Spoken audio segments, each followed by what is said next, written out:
while messing around with the peculiarities of the physics engine is fun, we do need to get to the bottom of this pit sooner rather than later.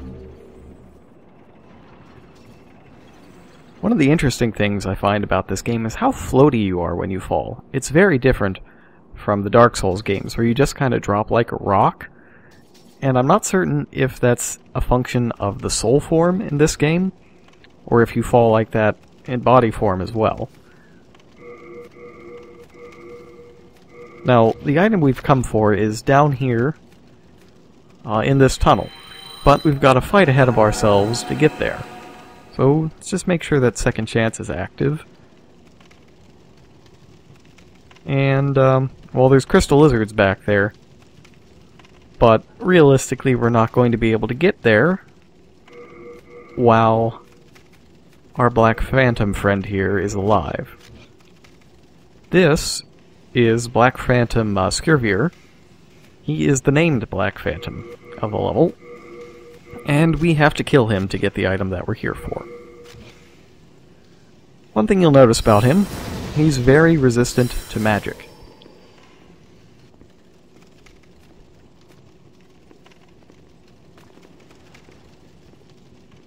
He's also kind of silly, but a lot of that is because of the Thieves' Ring.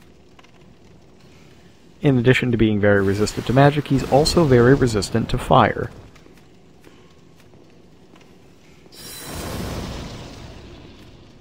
And we will find that the reason he's so resistant to fire is because he's also adept in using it.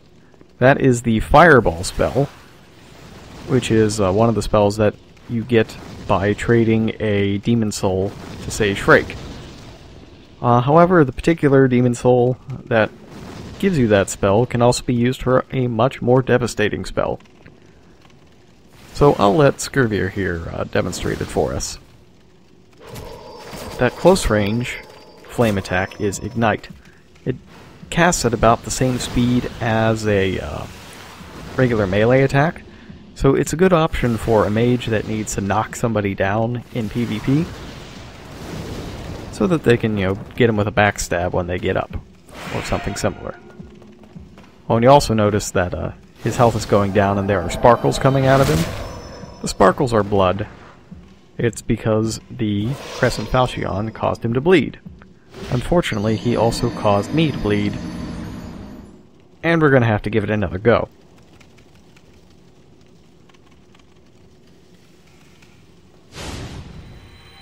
Now what Skirvir just did there is cast Miracle.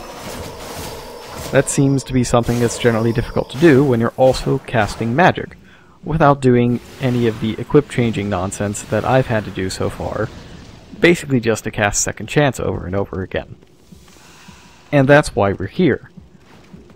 The unique item that is dropped by Skirvir is his talisman, the Talisman of Beasts.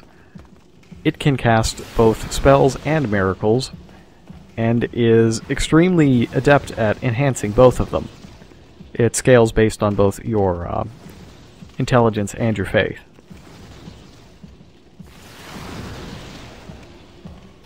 Now, the unfortunate thing is that the miracle that he cast is regenerating his health at a rather rapid rate.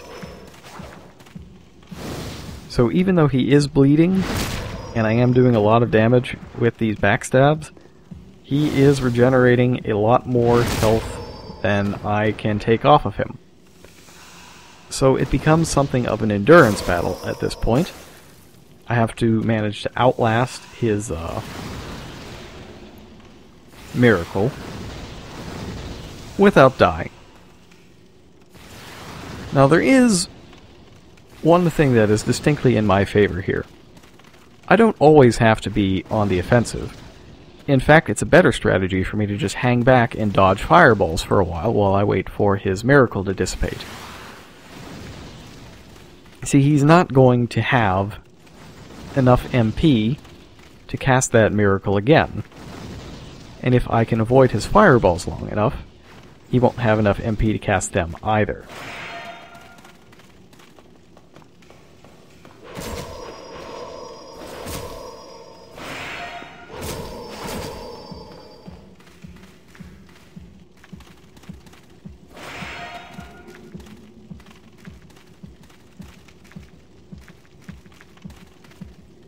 While he's trying to escape, you can notice that he's no longer casting any sort of fire magic. Although, you can tell from the slight blue glow around him that he is still regenerating. So while I've eliminated his range attacks, I still have to actually win the fight. And his physical attacks are just as powerful. Well, maybe not quite as powerful. Fireball is actually a really good spell, even though there's one better than it. Because even the splash damage from it does the same amount of damage as being hit with the fireball itself.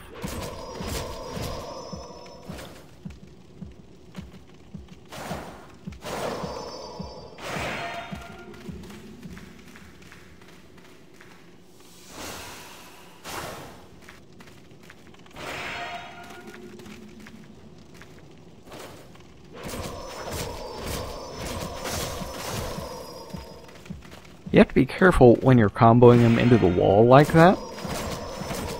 There's every chance that he'll get stuck partway through the wall and clip through it, and then your sword will hit the wall, and that'll give him time to immediately recover and kill you.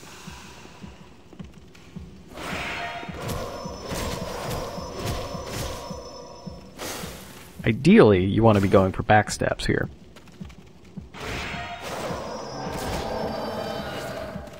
You definitely don't want to get parried.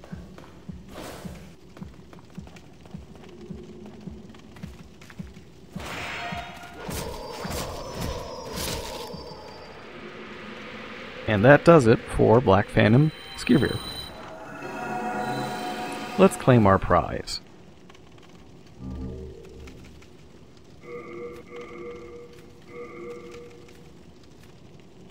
Talisman of Beasts is very cool.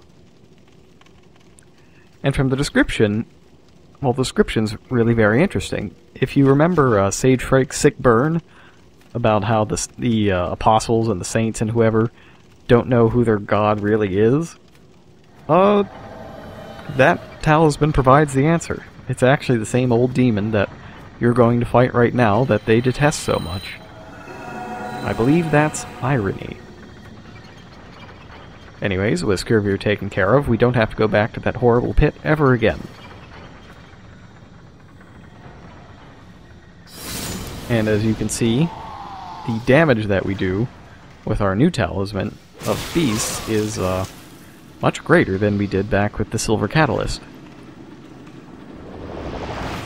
Now that we have our prize, let's go ahead and finish up the level.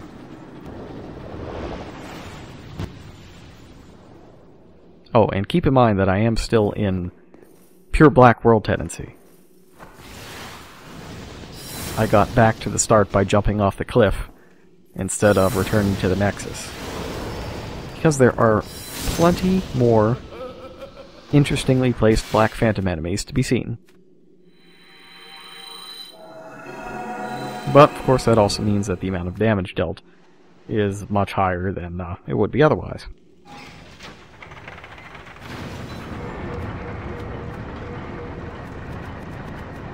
Just gonna go ahead and switch up my rings a bit.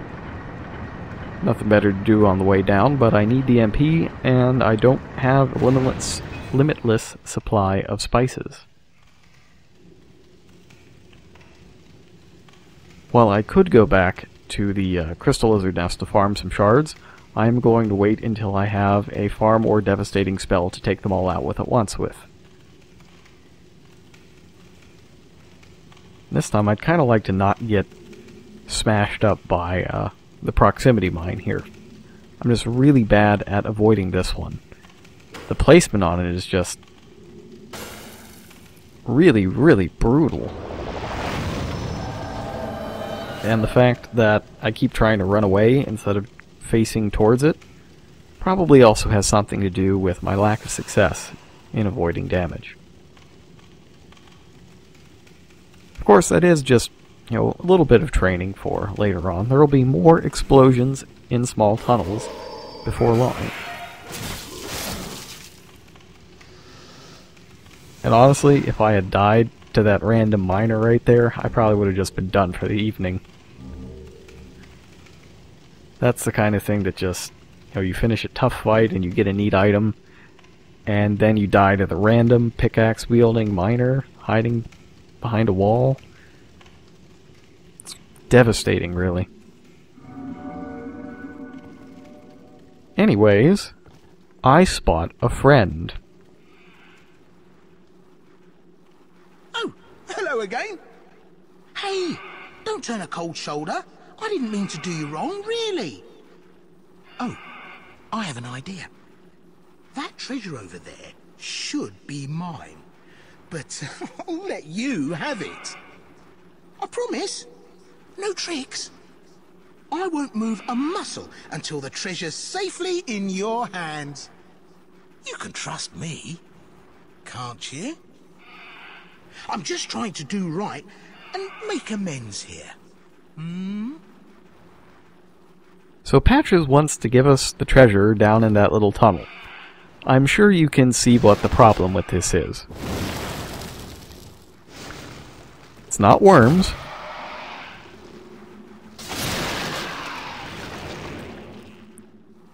It's this guy. I'm sure he'll have plenty of bad things to do with us if we go down there. So I'm going to do my best to chop him in half. Unfortunately, it doesn't look like these guys bleed. So just hacking him to bits with the large sword of moonlight is at least therapeutic.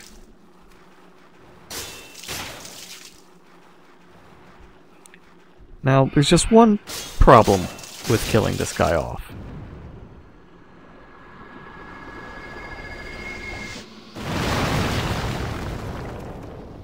All of the bugs above a certain size will detonate violently when killed.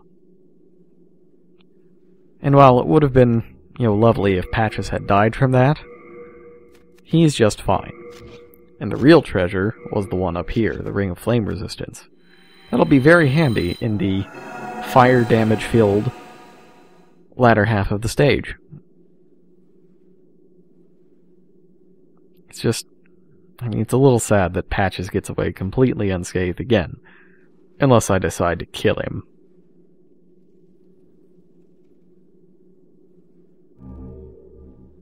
The treasure he was going to give us, completely worthless. Of course. You! How did you do that? As much as it pains me to see him go unpunished for his shenanigans, leaving Patches alive sends him to the Nexus as a rather useful merchant.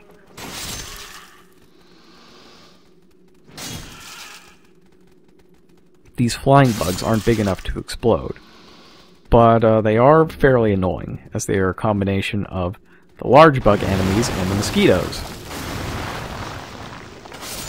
However, their range is far shorter, and they can't really get past your shield. I'd be more worried about the worms, really. It's always a good sign when the stone you're about to pick up would overburden you, as it probably means it's a good one. And in that case, it was the extremely rare drop of a pure greystone. That's necessary to finish up upgrading the, whoa. Hold on there, worm buddy, don't flip out.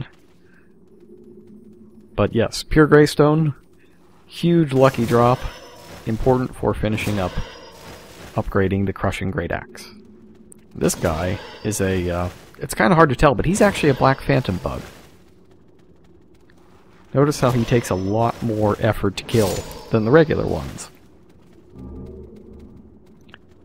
Unfortunately, while he was guaranteed to drop an item, it wasn't a very good one.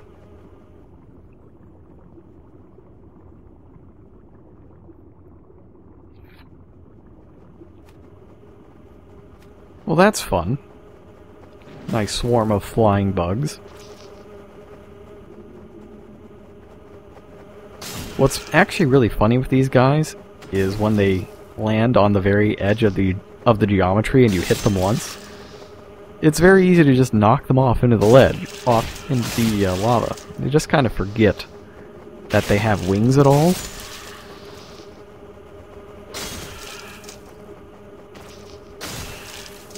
You want to be careful because they will try to get you from the side. but their range is so short that as long as I stay on the right side of the ramp, they're not going to be able to get me.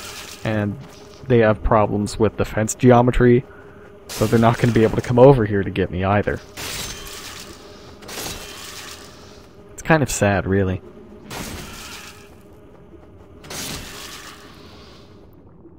I just feel bad every time an item spawns on a corpse that's in the middle of the air and about to fall into nothingness.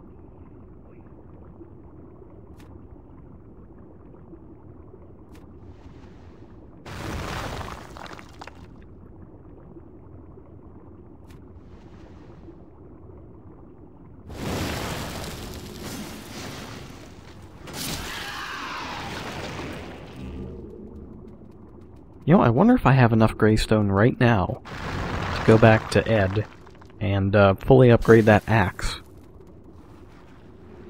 Probably do.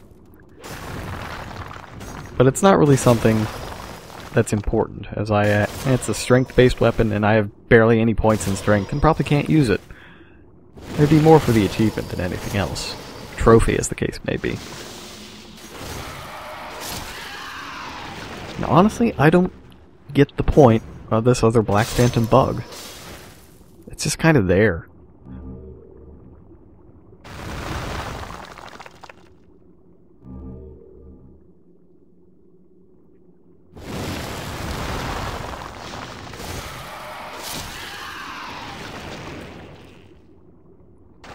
Alright, and that'll do it for the worms. Now on to the final portion of the level, the lava tubes. While they are the lava tubes, and you can encounter some very large pools of lava with unpleasant things laying within them, the route to the end actually doesn't involve going past any of them. Sure, there'll be plenty of unpleasant things blocking the tubes, but no actual lava will be harmed in the making of this video.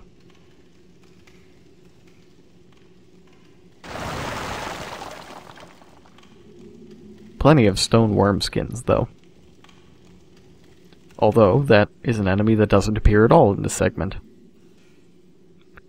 No, the enemies that we get here are more giant bugs.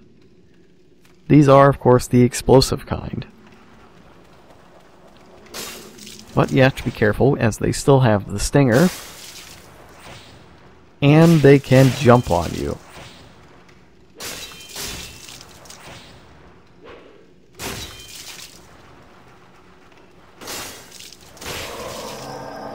You have to be really careful, because that stinger is brutal. Sometimes it's also hard to block. It can hit below your shield if you're not careful. Note that he is stabbing at your feet.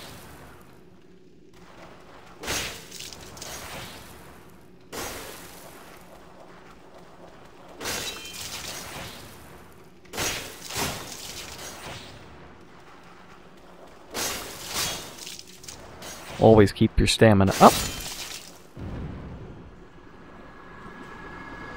And run like hell when necessary. It's often difficult to tell exactly how far down the tube those explosions will reach, so it is best to just run as far as possible.